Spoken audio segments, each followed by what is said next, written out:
ጤና ይስጥልኝ የተከበራችሁ ተመልካቾቻችን፣ የዕለቱን የአሻም ስፖርት ዘገባዎች ከሳቸው ወደ እናንተ ማድረስ እንጀምራለን። ቀዳሚ ወዳደረኩት ዜና አልፋለሁ። በኢትዮጵያ ሴቶች ፕሪሚየር ሊግ አዳማ ከተማ አሸናፊ ሆኗል።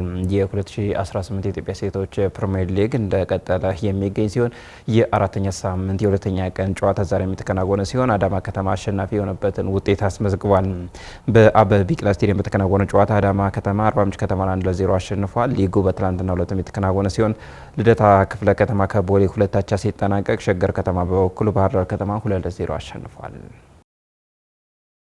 የጃፓን ሾቶ ካራቴ ፌዴሬሽን በኢትዮጵያ የተለያዩ ስራዎችን እያከናወነ ይገኛል። ከነዚህ ስራዎች መካከል ደግሞ ሴቶችን በስፖርት ማብቃትና ተወዳዳሪ ማድረግ አንዱ ዓላማው ነው። ፌዴሬሽኑ በአደረጃጀት መሰረትም የሴቶችን ኮሚሽን በማቋቋም ሴቶችን ካላስፈላጊ ጥቃት ለመጠበቅ እየሰራ እንደሚገኝ የፌዴሬሽኑ ፕሬዝዳንት የሆኑት ኢንስትራክተር ሰለሞን ዘውዱ ለአሻም ተናግረዋል። ጄኬስ ሲመሰረት ከዓለም አቀፉ የጃፓን ካራቴ ሾቶ ፌዴሬሽን ነው መነሻ የሆነው። እውቅና የሚያገኘው ያው በደቡብ አፍሪካ በኩል ትረስትሺፕ ሆኖ ነው እንጂ ኢንተርናሽናል ሪኮግኒሽን ካገኘ አሁን አራተኛ ዓመቱን ይዟል። በዚህ ሂደት ውስጥ የተለያዩ ዲፓርትመንቶችን እየመሰረተ ተቋሙን እያሰፋ ነው የሚገኘው።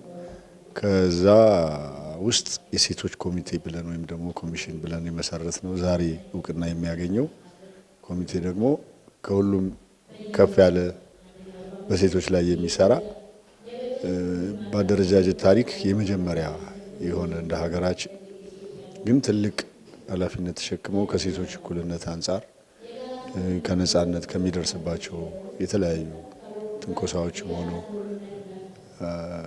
አጠቃላይ ሁኔታዎች የበለጠ የማብቃት ስራ ያከናውናል ብለን ያመንበትን አንጋፋ በሆኑ የሴት ባለሙያዎች ላይ ተመስርቶ ከየክልሉ በተውጣጡ የተመሰረተ ኮሚቴ ነው። በስፖርት ቤቶች አላስፈላጊ ጾታዊ ጥቃቶች አሉ የሚሉት ተሳታፊዎቹ በኮሚሽን ደረጃ ሴቶች መሰባሰባቸው ችግሩን ለመቅረፍ የመፍትሄ መንገድ መሆኑን ተሳታፊዎቹ ተናግረዋል። ሴቶች ጥንቆሳ ላይ ብዙ ጥንቆሳዎች አሉ። ያው በስፖርት ቦታ ብቻ ሳይሆን በሰፈርም በብዙ ቦታዎች አሉ። እሱን ደግሞ ያው እኛ አሁን የተደራጀ ነው የሴቶች እንትኖች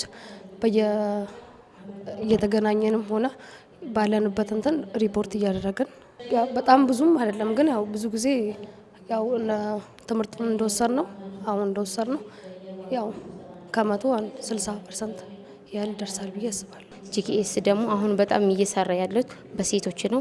ሴቶች ደግሞ ቁጥር እየጨመሩ ነው። በአፋር ክልል ሴቶች የሚሰሩት በጂኬኤስ ካራቴ በእኛ ዶጆ ብላክ ታይገር ይባላል። ሴቶች አነሳ ቁጥር ያንሃል አይደለም እየጨመረ ነው። ኢንሻአላህ ከዚህ በላይ እንደምንጨመርና ወንዶች እኩል እንደምንሄድ ተስፋ አደርጋለሁ። በጂኬኤስ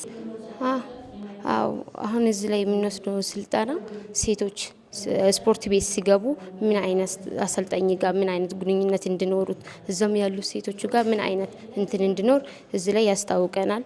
ያ ማለት ሴቶች ተጎድቶ ዝም ማለት የለብንም።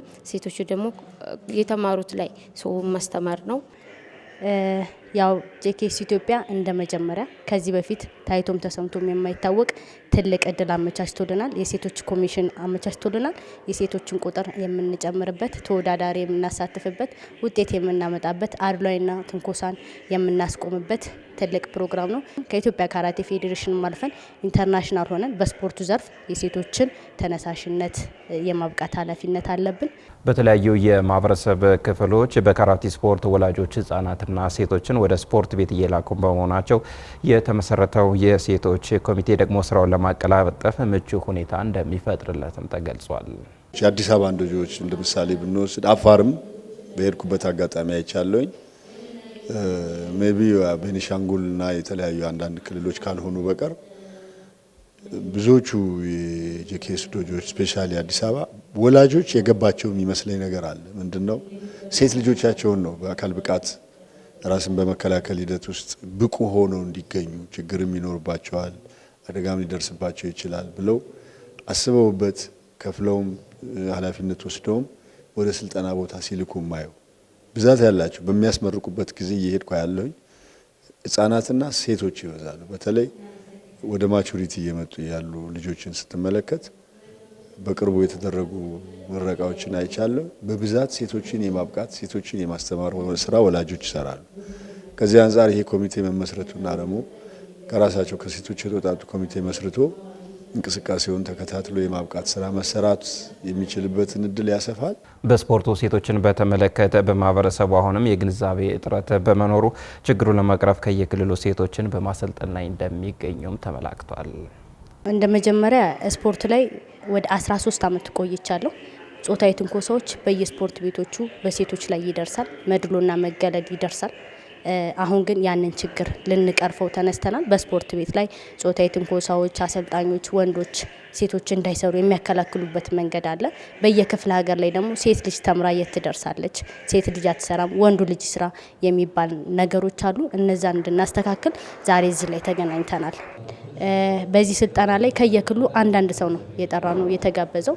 ከኦሮሚያ ክልል አሉ፣ ከአፋር ክልል፣ ከሀረር ክልል፣ ከአዲስ አበባ ክልል፣ ከድሬዳዋ ክልል ከተለያዩ የጄኬስ አካላቶች እዚህ ተገኝተዋል። አሰልጣኞችም ዳኞችም አመራሮችም ይሄንን ፕሮግራም ለማየትና ለመታደም ተገኝተዋል። ከውጪ ወልብስ አሰልጣኙን ማሰናበቱን ይፋ አድርጓል።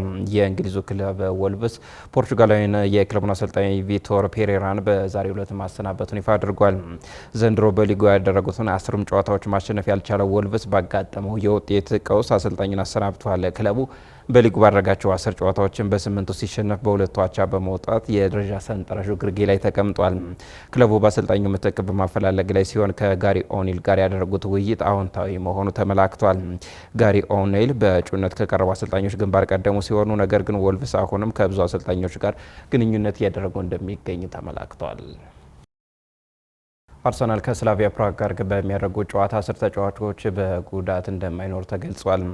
ነገ ምሽት ከ1 ሰዓት ከ45 ጀምሮ በፎርቱና አሬና በሚከናወነው የአርሰናልና የስላቪያ ፕራግ ጨዋታ 10 ተጫዋቾች ከቋሚ አሰላለፍ ውጪ መሆናቸው ተዘግቧል። ባለሜዳው ቡድን ፒተር ሴቪክና ኢጎ ኦግቡን ግልጋሎት የማያገኝ ሲሆን በአርሰናል በኩል ቪክቶር ዮኬሬሽ የመድረሱ ነገር አጠራጣሪ ሲሆን ማርቲን ዙቢሜንዲ፣ ጋብሪኤል ኢየሱስ፣ ማርቲን ኦዲጋርድ፣ ካይ ሃቨርት፣ ጋብሪኤል ማርቲኔሊ፣ ኖኒ ማዱኬ በቋሚ አሰላለፍ ላይ የነበሩ ተጫዋቾች በነገው ምሽት ጨዋታ ላይ እንደማይገኙ ተመላክቷል።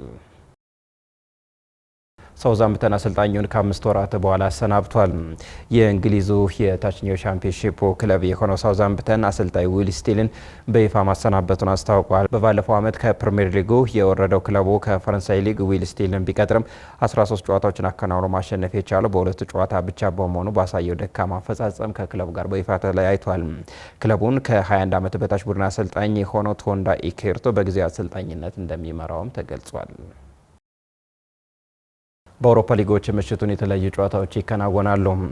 በአውሮፓ የተለያዩ ሊጎች የሳምንቱ የመጨረሻ ጨዋታ መርሃ ግብር የሚከናወን ይሆናል። በእንግሊዝ ፕሪሚየር ሊግ 10ኛ ሳምንት ቀሪ ጨዋታ 15ኛ ላይ የተቀመጠው ኤቨርተን 7ኛ ላይ ከተቀመጠው ሰንደርላንድ ጋር በስታዲየም ኦፍ ላይት ይጫወታሉ። ይህንን ጨዋታ ሰንደርላንድ የሚያሸንፍ ከሆነ ነጥቡን 20 በማድረስ ወደ ሁለተኛ ደረጃ ከፍ የሚልበትን ውጤት የሚያስመዘግብ ይሆናል።